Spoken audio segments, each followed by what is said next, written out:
आज आपण काय करतोय, method of induction and binomial theorem 11th maths second मधला जो चॅप्टर नंबर 4 आहे त्याचे फॉर्म्युले बघतोय. तर चला बघूया. तर फर्स्ट जो आहे तो तुमचा कुठला मॅथमॅटिकल इंडक्शन आहे. तर याच्यामध्ये टोटल तुमच्याकडे 4 स्टेप, फक्त या 4 स्टेप इथं लक्षात ठेवा. आपण सम सॉल्व करताना बघूया. इथं 4 स्टेप आहे. फर्स्ट आहे तुमच्याकडे इथं फाउंडेशन स्टेप आहे. तर फाउंडेशन स्टेपमध्ये काय करावं लागतं, जे आपल्याला दिलेलं कोणी म्हणजे फंक्शन दिलं असलं तर इथं आपण पी ऑफ एनच्या फॉर्ममध्ये लिहितो. हे काय असतं, ट्रू आपल्याला चेक करायचं असतं एन इज इक्वल टू 1 साठी. मॅक्झिमम तुम्हाला एन इज इक्वल टू 1 साठीच प्रूव्ह करावं लागतं. जर तुम्हाला काही ठिकाणी मग एन इज इक्वल टू 2 किंवा एन इज ग्रेटर दॅन और इक्वल टू 3 साठी एखादी कंडिशन सॅटिस्फाय होत असेल तर तिथे सांगितलं जातं की N is greater than equal to 3 साठी आहे, तर मग तुम्हाला एन इज इक्वल टू 3 साठी तुम्हाला तिथं चेक करावं लागतं. म्हणजे तुम्हाला एक पहिली जी तुमचा इथं पहिली जी व्हॅल्यू असते ना त्याच्यासाठी तुम्हाला हे काय करायचं आहे, इथं दिलेलं जे एक फंक्शन असेल किंवा एक दिलेलं काय असेल एक फॉर्म्युला जो असेल LHS आणि RHS तुम्हाला इथे इक्वल करून दाखवायचे असतात. चला सेकंडमध्ये काय करायचं आहे, तर सेकंड स्टेप आहे ते अजम्पशन आहे. आपल्याला अज्युम करायचा आहे जो फॉर्म्युला दिलेला असेल तो काय एन इज इक्वल टू के साठी काय होतो, तो फॉर्म्युला जो आहे तो सॅटिस्फाय होतो असं आपल्याला अज्युम करायचं आहे. आणि ही जी स्टेप आहे थर्ड स्टेपमध्ये आपल्याला कॅल्क्युलेशन आहे. फर्स्ट स्टेपमध्ये एक आपलं व्हॅल्यू पुट करून असणार आहे एनच्या जागी 1 पुट करून. आणि स्टेप नंबर थर्ड मध्ये काय करायचं आहे, आपल्याला N is equal to K plus 1 साठी आपल्याला काय करायचं आहे, प्रूव्ह करायचं. म्हणजे एनच्या जागी के प्लस 1 टाका आणि त्याच्यामध्ये काय करायचं, हे जे आपण अजम्पशन यूज केलं असेल ना सेकंड स्टेप मधलं ते यूज करून आपल्याला काय करायचं आहे, थर्ड स्टेप आपल्याला सॉल्व्ह करायची आहे. ते आपण सम सॉल्व्ह करताना बघू. आणि एक लास्ट स्टेप फक्त इथं लिहून टाकायचे, नेहमी हे सेंटेन्स लिहायचं आहे. By principle of mathematic induction काय असणार आहे, the statement P of N is true for all N. और तुम्हाला एन बिलॉंग्स टू एन दिला असेल इथं पाहिलं असेल तर तुम्ही लिहू शकता. बऱ्यापैकी N belongs to capital N दिलं जातं, किंवा जर बाकीचे कुठे एन बिलॉंग्स टू झेड असेल, एन बिलॉंग्स टू आर असेल तर त्याच्यासाठी जे काय असेल ते आपल्याला इथं लिहावं लागेल. ओके, चला हे झालं तुमचा हा एक म्हणजे 2 पार्ट आहेत तसे बघायला गेले तर या टॉपिकमध्ये. फर्स्ट आहे तो तुमचा मॅथमॅटिकल इंडक्शन, हा टोटली तुमची फर्स्ट एक्सरसाइज ही त्याच्यावरच आहे. चला सेकंडसाठी जातो. आता सेकंड आहे तुमचा इकडं कुठला, बायनॉमियल थेरम. आता बायनॉमियल थेरम मध्ये काय काय आहेत बघा. तर फर्स्ट तुम्हाला बायनॉमियल थेरम कसा लक्षात ठेवायचा तो बघूया. बायनॉमियल थेरम म्हणजे काय, तुम्ही रेग्युलरली काय केलं रे, आपले a plus b bracket square, a plus b bracket cube, a plus b bracket raise to 4 आपण कधी यूज तसा करत नाहीये. मात्र आपल्याला जर फाइंड आउट जर कधी करायची गरज पडली तर मग ते कसे फाइंड आउट करायचे, तर त्याच्यासाठी आपल्याकडे हा बायनॉमियल थेरम आहे. किंवा जर पॉवरमध्ये निगेटिव्ह येत असेल तर काय असतं, पॉवरमध्ये जर आपले म्हणजे फ्रॅक्शन येत असेल तर काय होतं, पॉवरमध्ये निगेटिव्ह फ्रॅक्शन आले तर त्यासाठी काय करायचं आहे, तर ते सगळं आपण आता बघणार आहे ह्या बायनॉमियल थेरममध्ये. तर फर्स्ट मी हे फॉर्म्युला नेहमी इथं देतोय कुठला, इथे आपला a plus B raise to n साठी. आणि इथं मी म्हटलेलं पण आहे binomial theorem for positive integral index. म्हणजे कोण रे, पॉवरला कोण असेल तुमचे इथं पॉझिटिव्ह तुमचे इंटिजर्स असतील तर, म्हणजे कोण पॉवरला 1 2 3 4 असे जर आले तर पॉझिटिव्ह साठी म्हणतोय. ओके, तर असं असेल तर काय असणार आहे, a plus B raise to एनचा फॉर्म्युला. हा कसा असतो इथं लक्षात ठेवण्यासाठी, हा ठीक आहे, summation of r running from 0 to up to N n C r a raise to n minus R B raise to r. हा अजून एक मी असं पण लिहू शकतो, हा जो आहे तो कोणाला इक्वल येईल बघा. जर मी आरची व्हॅल्यू जर पुट करत गेलो तर हा कोणाला इक्वल येणार आहे रे, n C 0 a raise to तुमचा कोण इथे एन मायनस 0 आणि इथं बी रेस टू 0 सेकंड. आता मध्ये नेहमी समेशनच्या वेळी प्लसच असतं. त्यानंतर काय नाही तर N C 1 A raise to तुमचा कोणा येतं N minus 1 B raise to काय असणार इथे 1. म्हणजे काय असणार, ए तुम्ही एक वाढवत चला, सॉरी ए तुमचा जो आहे तो कमी करत चला, बी तुमचा वाढवत चला, असंच लक्षात ठेवा. प्लस सेकंड पुढचा तसंच एन सी 2 काय असणार इथे ए रेस टू कोणी नाही इथे N minus 2 B raise to 2 असं वाढवत चला. लास्टला आपल्याला कुठे जायचं, लास्ट जी स्टेप असेल ती कुठली असणार आहे, एन सी एन कुठला येणार a raise to n minus n, म्हणजे ही व्हॅल्यू पॉवर 0 होईल आणि बी रेस टू कोण असणार आहे एन. तर ही लास्ट स्टेप असेल. तर याच्यामध्ये टोटल नंबर ऑफ टर्म्स असतात किती, मी इथं पण दिलेलं आहे बघा. In A plus B raise to N there are total किती टर्म्स असणार आहेत, एन प्लस 1 टर्म्स. का, कारण की 0 पासून स्टार्ट होतो, जातो कुठं आपला एन पर्यंत जातो. त्यामुळे टोटल माझ्याकडे किती टर्म्स असतात इथे, एन प्लस 1 या इतक्या टर्म्स असणार आहेत. ठीक आहे. त्यानंतर इथे एक आहे, जर मध्ये मायनस असेल तर काय.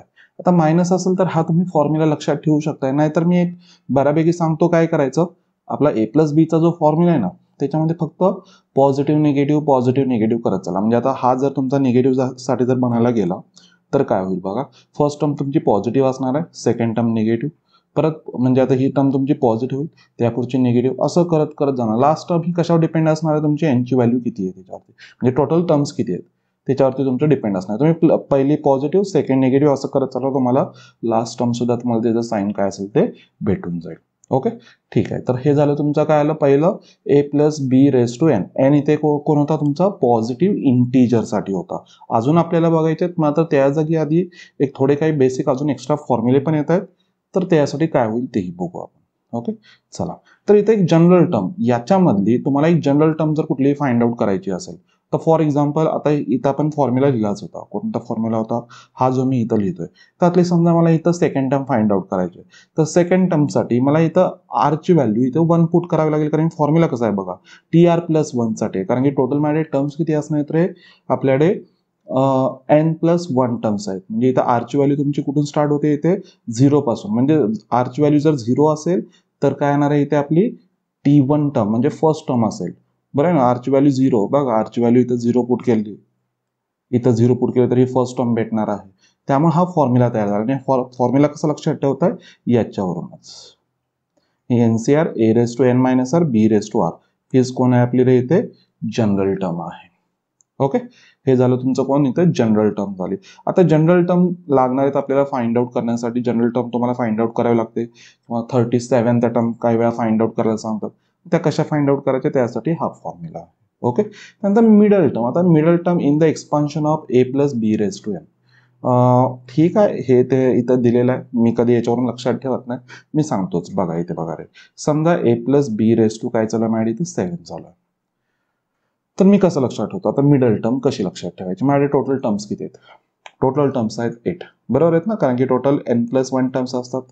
रेस टू जर 7 आहे तर माझ्या टोटल टर्म्स किती आल्या, 8 टर्म्स आल्या.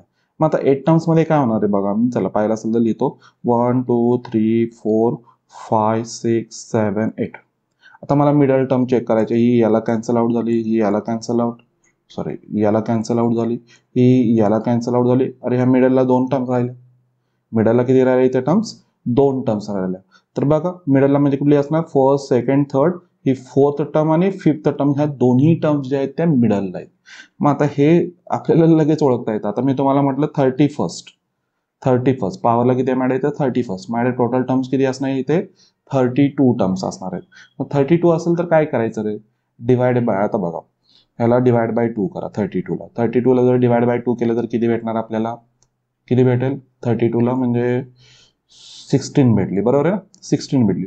तर 16 आणि 17 ह्या मिडल टर्मला येतात. बघा ना, मी इथं पण केलं होतं 8ला काय म्हणजे इथं 7 होत्या, 7ला मी हा 7ला काय केलं, प्लस 1 केलं आणि डिवाइड बाय 2 केलं, 4 भेटलं. तर या पुढची एक टर्म घ्या 5. हे सरळ सरळ इझी, मिडलला कोण 2 राहतात ते. आता जर समजा काय असेल, रेस टू माझ्याकडे 9 असेल, तर रेस टू 9 साठी मिडलला कोण येईल, 4 त्या साईडला राहतील, 4 या साईडला राहतील. तर काय असणार आहे, मिडल टर्म कोण भेटेल तुम्हाला, फिफ्थ टर्म असणार आहे, ते मिडलला असणार आहे, असं तुम्ही म्हणू शकता. ओके, 9 असेल तर किती असणार आहे इथे, पॉवर म्हणजे टोटल 9 टर्म्स असेल म्हणतोय, म्हणजे रेस टू 8 साठी मी सांगतोय. ओके, चला, हे त्याच्यावरून तुम्ही लक्षात ठेवू शकता. मी कधी हा फॉर्म्युला वगैरे लक्षात ठेवत नाहीये. चला next, term independent of x. तर टर्म इंडिपेंडंट ऑफ एक्स असते काय, तर ती असते बघा तुमची x raise to 0.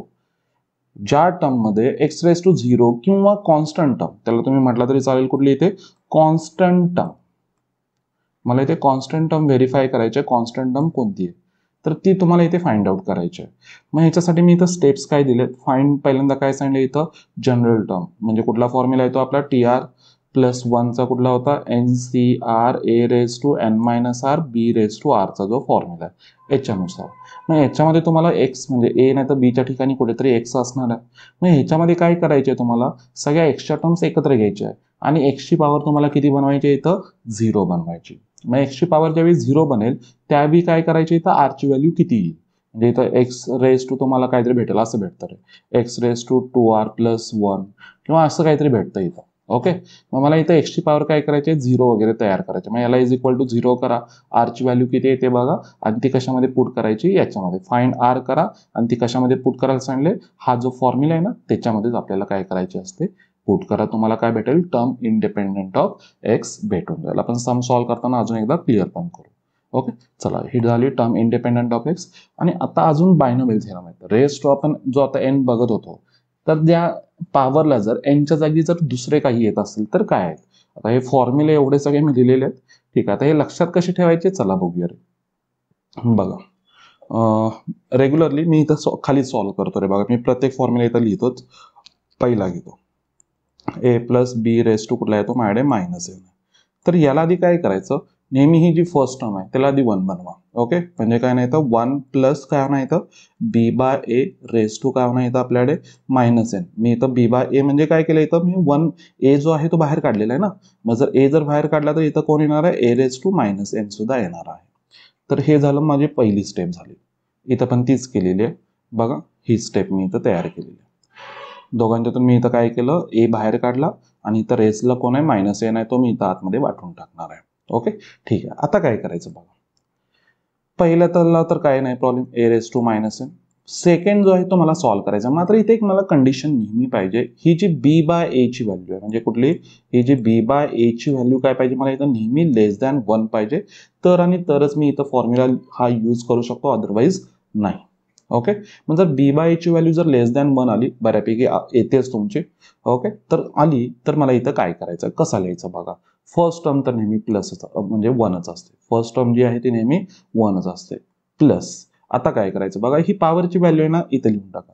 Minus N upon तुमचा 1 फॅक्टोरियल. आणि कोण असणार आहे, ही जी बी बाय ए आहे ना त्याची पॉवर 1. ओके, आता हे बघत चला, याचं तुम्हाला कॉम्बिनेशन समजत पण जाईल. चला पुढे प्लस ही व्हॅल्यू परत as it is minus N. परत त्या मायनस एन मधून अजून एक मायनस करा, म्हणजे काय होईल इथे मायनस एन मायनस 1 आणि डिवाइडला येणार या मायनस 1च्या पुढचा, म्हणजे इथं खाली येतो 2 फॅक्टोरियल. इथं बी बाय ए रेस टू किती येणार 2 येतो.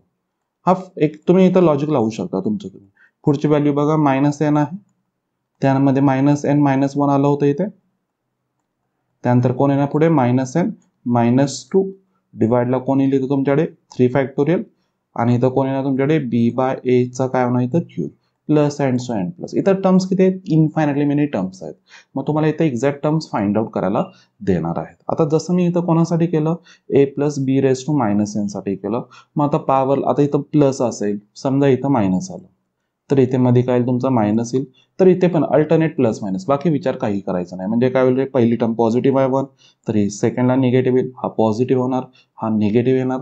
परत तुमचा काय असणार ते पॉझिटिव्ह असणार, पुढची टर्म निगेटिव्ह, असं होईल जाईल ते टर्म. ओके, आणि पॉवरला जर तुमचं इथं कोण असेल 1 बाय एन असेल तर काय होईल, किंवा मायनस 1 बाय एन जरी असेल तरी पण काय होईल. आता मी पॉवरला इथं समजा मायनस 1 बाय एनचा दिलेला नाही आहे, मायनस 1 बाय एन, तर मी तो दाखवतो तुम्हाला. बघा, A plus B raise to कोण आहे समजा minus 1 by N. Same concept use करा. पहिल्यांदा काय करायचं आपल्याला, ए रेस टू काय नाही ते मायनस 1 बाय एन बाहेर येईल. आणि आतमध्ये कोण राहणार आहे इथे 1 plus B by A raise to कोण राहायला येते मायनस 1 बाय एन. बघा, इज इक्वल टू फॉर्म्युला कसा तयार होईल. पहिलं काय असणार नेहमी 1 प्लस, आता प्लस साठी तर प्लस, जर मध्ये मायनस असेल तर alternate plus or minus. Plus इथे काय होणार, पहिली व्हॅल्यू हीच लिहायची, कोण आहे मायनस 1 बाय एन. डिवाइडला कोण आली नेहमी 1 फॅक्टोरियल. आणि बी बाय ए रेस टू किती आली तर 1.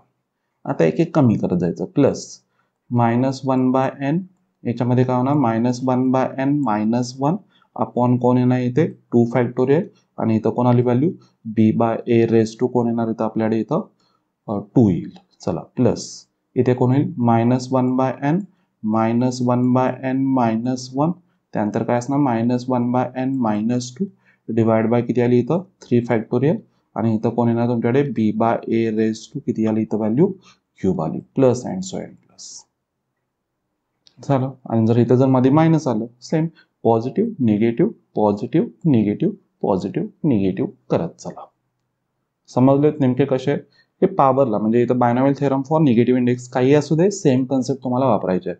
म्हणजे पहिलं इथं तुम्हाला खरं कंडिशन नेहमी ही आली पाहिजे काय, कोणती आपल्याकडे इथं मॉड ऑफ बी बाय ए ची व्हॅल्यू लेस दॅन 1 झाली पाहिजे. मॉडची व्हॅल्यू इज लेस दॅन 1 आली पाहिजे. ओके, ठीक आहे. चला पुढे जाऊ आपण. सम सॉल्व्ह करताना एक्झॅक्ट बघू ते मॉड ऑफ बी बाय 1 ची व्हॅल्यू कशी, बी बाय ए ची व्हॅल्यू लेस दॅन 1 कशी येते ती. त्यानंतर मी इथे एक दिले बायनॉमियल कोएफिशियंट्स दिले, एक आहे तो आपल्याला शेवटी. बायनॉमियल कोएफिशियंट्स असतात काय आपल्याला बघायचे पण आहेत. आणि एक अजून एक तुम्हाला या टॉपिकमध्ये एक पाहिजे आपल्याला माहिती कुठल्या रे, सगळ्या ज्या आपल्या एनसीआरच्या व्हॅल्यू आहेत त्या पण एक तुम्हाला माहिती पाहिजे, जरासं मी इथं दाखवतो. चला बघूया रे, इथेच मी लिहितो. बरं एक मिनिट, चला लिहूच. पास्कल ट्रायंगल सर्वांना माहिती आहे. येस, 1 3 3 1 1 4 6 4 1 1 5 10 10 5 1 सर्वांना माहिती आहे. हा जो पास्कल ट्रायंगल असतो नेमका काय आहे बघा. ह्या ज्या व्हॅल्यू आहेत ना कोणाच्या आहेत बघा रे. हे चालू होता तुमच्या कुठला 1C1 नाही, आपला हा चालू होईल तुमचा 0C0 पासून स्टार्ट होतो. आता हे कसं ओळखायचं की हे 0C0 मी इथं लिहिलं, त्यानंतर मी इथं लिहिणार आहे 1C0 आहे, इथं मी 1C1 लिहिणार. आता हे कशावरून ओळखायचं, तर त्याच्यासाठी माझ्याकडे काय हा जो इथे डायगोनल मी बनवतो इथला 1 1 1च्या बरोबर खालचा, तर ही असते इंडेक्स असते. ही कोण असते आपल्याकडे, इंडेक्स असते, पॉवर असते. म्हणजे ही कोणाची व्हॅल्यू आहे, सरळ सरळ एनची पॉवरची व्हॅल्यू आहे. कुठली, ए प्लस आपला जो बी रेस टू एन आहे ना त्याची पॉवर आहे. आणि त्याच्या आतमध्ये आता ह्या ज्या व्हॅल्यू आहेत बघा, हे झालं मी इथं तयार केलं. इथं 1 पासून का आलं, कारण की 1 मध्ये आहे. आता इथं 2 आहे ना, तर हा जो रो मध्ये आहे तो तुमचा सगळा 2चा बनतो. म्हणजे कुठला 2C0 ची व्हॅल्यू असणार आहे, ही तुमची 2C1 ची व्हॅल्यू येणार आहे, ही 2C2 ची येणार आहे. हा 3 आहे तर याच्या रो मध्ये कोण येणार इथं आपला 3C0, हा येणार 3C1, ही येणार तुमची 3C2 ची व्हॅल्यू, ही आली 3C3 ची value. Same 4C0 4C1 4C2 4C3 4C4. Yes 4C4 इथे सेम 5C1 5C2, ही आली 5C3 5C4 5C5 आणि सॉरी 5C काहीतरी चुकलं का, 0 पासून झालं पाहिजे होतं. 0 1 2 3 हा 4 येईल आणि हा कोण येईल तुमचा लास्टला 5C5 येणार आहे. आणि हे तुम्हाला एनसीआर मध्ये पण यूज होतात. म्हणजे कुठला आपला परम्युटेशन आणि कॉम्बिनेशन जो होता त्याच्यामध्ये पण इथं तुम्हाला व्हॅल्यू होतील. मात्र या टॉपिकमध्ये खूप ठिकाणी लागतात. मग सगळ्यात बेस्ट ऑप्शन काय, पास्कल ट्रायंगल. याला म्हटलं जातो पास्कल ट्रायंगल, तो तुम्ही तयार करून ठेवा. ओके, मग हे नेमकं आहे काय, आता इथं कुठे लागणार आहे तुम्हाला, तर ह्या व्हॅल्यू आहेत बघा रे. हे नेमकं आहे काय जरा बघूया. हे तुम्हाला सर्वांना माहिती आहे बघा.